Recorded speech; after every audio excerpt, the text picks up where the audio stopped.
All right, so there's two big lawsuits happening against the SEC, which a lot of people have eyes on, and that is Ripple and Grayscale. Let's talk Ripple first, because the Crypto Council for Innovation did file an amicus brief on behalf of Ripple, and we may hear from the judge anytime. It could happen today, or by early next month.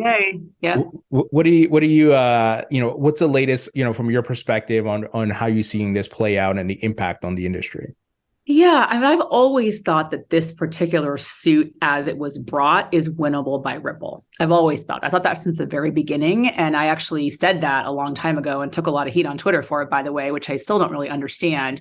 In my mind, any company that's resourced to take on this agency at this time, we should be supporting. So I don't really understand. I never really understood. It's been great to see how folks have kind of come around to that. But again, I was very confused by the initial reaction to it, because it seemed to me that they were kind of trying to lay a precedent that could be very powerful and help a lot of other folks. So we were happy to file an amicus in that case. And it was a pretty straightforward thing to do, because I'd been kind of following it with some interest for some time. I think the same thing is true of Grayscale, by the way. I think that Grayscale, has a case that I think is proving already with some of the statements that have been made. Certainly it has a lot of merit. And so the question is going to become, like, a lot of this is about like what judge you pull and all kinds of other things, right? But I think that what is the critical thing, I guess I want to land, is that this is not, under this particular chair, this is not an agency that is looking to, like I say, put that plane in flight that I was talking about, right, and give us a destination. This is an agency under this chair. There are several other commissioners there who I think do not feel this way. We all know who they are. But under this chair, I think this is an agency that doesn't want to have a plane take flight. And is claiming that, the planes that have already landed, I'm really pushing this analogy way too far, but is claiming the planes that have already landed encompass all of our activity, which is just hot bananas. I mean, if that were the case, we would not be in the situation where all these enforcement, it just doesn't make any sense. So that doesn't work, right?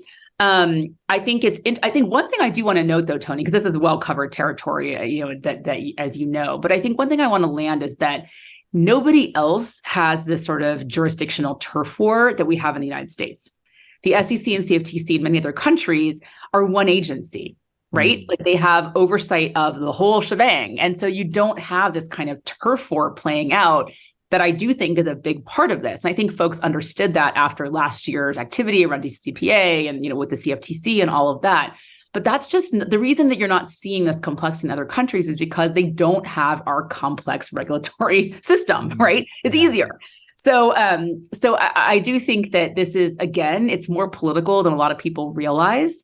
And it's not just intractability of this chair, although I think we can all just own that that's what's going on here, is a very intractable chair who just sees it the way he sees it and is not open to other kinds of conversations. So a judge is going to have to eventually force an openness to a conversation that's playing out in court. And that's what we all saw coming for a few years now. But I do think that the politics around this should not go unstated, because that is a big part of what's happening here as well.